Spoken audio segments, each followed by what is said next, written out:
കറങ്ങി അടിക്കാൻ ഇഷ്ടമുള്ള രണ്ടുപേരും പറഞ്ഞു വരുന്നത് ഞങ്ങൾ രണ്ടുപേരെ കുറിച്ച് തന്നെയാണ്, അമ്മയും മോനും. എപ്പോൾ അവസരം കിട്ടിക്കഴിഞ്ഞാലും ഞങ്ങൾ രണ്ടുപേരും ഇങ്ങനെ കറങ്ങാൻ പോകും കേട്ടോ. മോന്റെ ഫേവറേറ്റ് പ്ലേസ് ഒബ്രോൺ മാളിലെ സിംസ് ആൻഡ് സാംസ് എന്നുള്ള ഈ പാർക്കാണ്. ബോളിന്റെ പാർക്ക് എന്നാണ് ഇതിനിവൻ പറയുന്നത്. മാസത്തിലോ അല്ലെങ്കിൽ 2-3 മാസം കൂടുമ്പോഴോ എപ്പോഴെങ്കിലും ഇവിടെ കൊണ്ടുപോയി കഴിഞ്ഞാൽ ആള് ഭയങ്കര ഹാപ്പിയാണ്. അതുകൊണ്ട് തന്നെ എന്തെങ്കിലും ഒരു കാര്യം നടത്തിയെടുക്കാൻ വേണ്ടിയിട്ട് ഞാനിതൊക്കെ ഓഫർ കൊടുക്കാറുണ്ട്. മോൻ ഇത് ചെയ്ത് കഴിഞ്ഞാൽ അമ്മ ഇവിടെ കൊണ്ടുപോവാം അങ്ങനെയൊക്കെ പറഞ്ഞിട്ട്. പക്ഷെ ഇത്തവണ അവരെ നാട്ടിലേക്ക് കൊണ്ടുപോയി സ്കൂളിൽ ചേർക്കാണ്. അതുകൊണ്ട് തന്നെ അടിക്കടി നമുക്ക് ഈ പാർക്കിലേക്ക് വരാൻ പറ്റില്ല എന്ന് ഉറപ്പുള്ളതുകൊണ്ട് ഒന്ന് പോയി വരാമെന്ന് വിചാരിച്ചിട്ടാണ് രാത്രി ഞങ്ങൾ രണ്ടുപേരും കൂടി കറങ്ങാൻ ഇറങ്ങിയത്. മക്കളെയും കൊണ്ട് എവിടെയും പോകാൻ താല്പര്യമില്ലാത്ത അല്ലെങ്കിൽ താല്പര്യം ഉണ്ടായിട്ട് സാഹചര്യമില്ലാത്ത അമ്മമാരാണെങ്കിൽ എവിടെയെങ്കിലും നിങ്ങളിങ്ങനെ ഒരു ഓട്ടോയും പിടിച്ച് കുറച്ചു നേരം പോവുക, ഒന്ന് കടപ്പുറത്താണെങ്കിൽ അങ്ങനെ കുറച്ചു നേരം കുട്ടികളെയും കൊണ്ട് ഇരിക്കുക.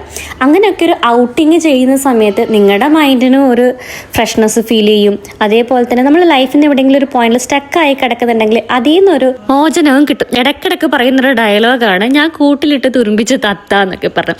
കാരണം വീട്ടിനകത്തിരിക്കാൻ ഇഷ്ടമുള്ള ഒരാളാണ് ഞാൻ. ഔട്ടിങ്ങിനൊന്നും പോവാറേയില്ല. പക്ഷെ എപ്പോഴെങ്കിലും പുറത്തിങ്ങനെ പോയി കഴിഞ്ഞാൽ പിന്നെ അതൊരു റിഫ്രഷ്മെൻ്റ് ആണ്. പിന്നെ കുറേ നാളത്തേക്ക് എനർജി ലെവൽ ഹൈ ആയിട്ട് അങ്ങ് നിൽക്കും. അതുകൊണ്ട് തന്നെ എനിക്ക് താല്പര്യമില്ലെങ്കിൽ പോലും മനഃപൂർവ്വം ഞാൻ എന്നെ പുഷ് ചെയ്തിട്ട് ചെയ്യുന്നൊരു കാര്യമാണ് വല്ലപ്പോഴുള്ള ഈ കറങ്ങാൻ പോക്ക്. ചെറിയ കുട്ടികളെ മാനേജ് ചെയ്ത് സ്ട്രെസ്സായിട്ടിരിക്കുന്ന അമ്മമാരാണെങ്കിലും നിങ്ങളിങ്ങനെ ഇടയ്ക്കിടയ്ക്കൊന്ന് പുറത്ത് പോയി നോക്കൂട്ടോ. കുട്ടികളെ ഒരു പാർക്കിനകത്ത് വിട്ട് കഴിഞ്ഞാൽ ഒരു അരമണിക്കൂറെങ്കിലും നിങ്ങൾക്ക് നിങ്ങളുടേതായ ചിന്തകളിൽ മുഴുകിയിരിക്കാം.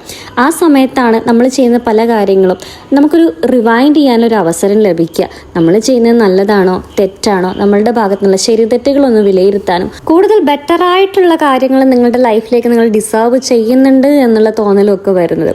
A little outing can bring a lot of peace എന്നാണല്ലോ.